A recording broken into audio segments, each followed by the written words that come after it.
Hey guys, what's going on? It's Flip, and today we are doing a quick review of Arrow's newest release, Come Drink With Me, starring Cheng Pei Pei and directed by the phenomenal King Hu. Now, this was King Hu's third and final film with the Shaw brothers before he left and ended up going to Taiwan and doing a bunch of phenomenal movies like A Touch of Zen and Dragon's Inn, which are both on the Criterion Collection. Highly recommend those movies. This movie kind of sets up a lot of the tropes that would later become very prevalent in wuxia cinema. And I almost didn't pick this up because I do own the 88 Films release, but this prior to 88 Films going both Region A and Region B, the releases were a little lackluster. I think they're phenomenal now, but the only special feature that this has is a commentary by Sam Deegan. So I love his commentary, but this is not loaded with special features, but it was definitely worth a double dip. So you get a nice booklet that's not written by Simon Abrams, so it's factually correct for the most part. It's the exact same transfer as the 88 Films release. So if you are somebody who wants a visual upgrade, you're probably not going to get it. The film is old. This is from 1966. Asia, for the most part, as a whole, was very bad when it came to film preservation. So there are moments in the film where you'll notice that it looks poor, but it looks as good as it could possibly look. The master was done by Celestial Pictures, and it's the same one, like I said, on the 88 Films release. But in this, you get a really good booklet. You get a new commentary by Tony Raines. He was all over the Shawscope Volume 1 box set that Arrow put out last year. He is phenomenal, very, very, very knowledgeable. You also get an interview with Cheng. You also get an interview with Cheng Pei Pei and Frederick Ambrosine. He's opened up his archives to both 88 and Arrow, and it's made their releases just feel so much more important. So you get an interview with Cheng Pei Pei from 2003. You get an interview with star Yu Hua. That was filmed by Frederick Ambrosine in 2007. And you get an interview with Chen Hua-le, filmed by Frederick Ambrosine in 2003.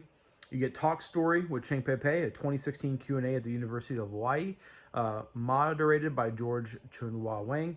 And then you get Cinema Hong Kong, Sword Fighting, a documentary on the history of the wuxia genre and Shaw Brothers' contributions to it, produced by Celestial Pictures in 2003, and featuring interviews with Cheng Pei Pei, Gordon Liu, Lau Kar-Long, John Woo, Sammo Hung, David Chang, and others. So you also get the trailer. You also get a trailer for Golden Swallow, which Arrow, when they tend to mention another movie that's from the same director or in the same series, it usually means it's coming. So I would not be shocked if Golden Swallow was in Shawscope Volume 2, or even they kind of stealth announced Volumes 3 and 4 on Twitter recently. So, but yeah, the special features are pretty damn good. Now, the documentary is a documentary, like it said, that was produced by Celestial Pictures in 2003.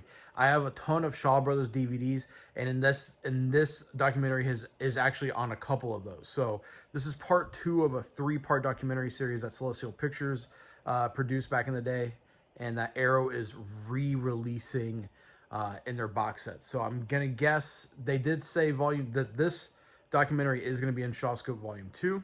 So if you do miss that, if you do miss this release, it will be in there. And then I'm going to guess Volume 3 is going to be in there as well. But do I recommend this movie? So this is where this review gets tough, because I personally really enjoyed this movie. I do not think it's King Hu's best film. I think probably Touch of Zen, Dragon's Inn, probably Dragon's Inn. Every time I watch those two, I flip-flop back and forth about what's his best movie. But it is a very solid movie. Probably his bloodiest as well. The first 5-10 minutes are probably the bloodiest scenes that King Hu's ever filmed. A friend of mine on Letterboxd called King Hu the Terrence Malick of wuxia, and I completely agree.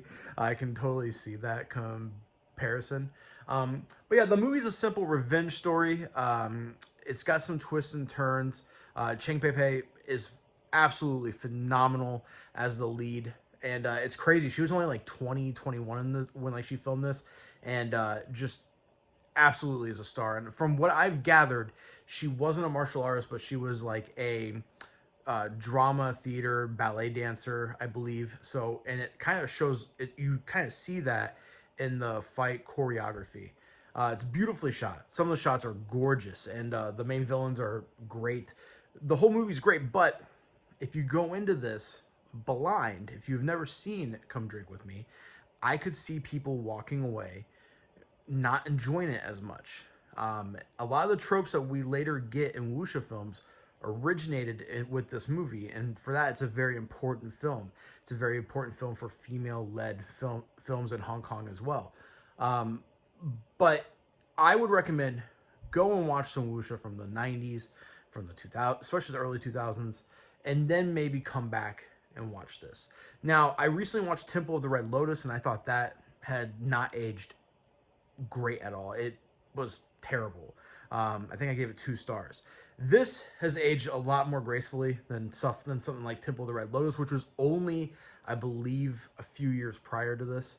But this is still, it's on the edge. It's on the edge to where people are either going to love it.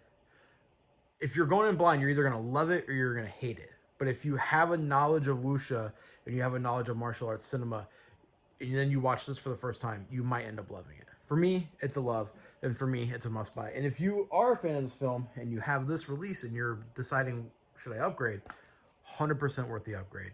Anyways, guys, I'm Flip, and I'll see you next time.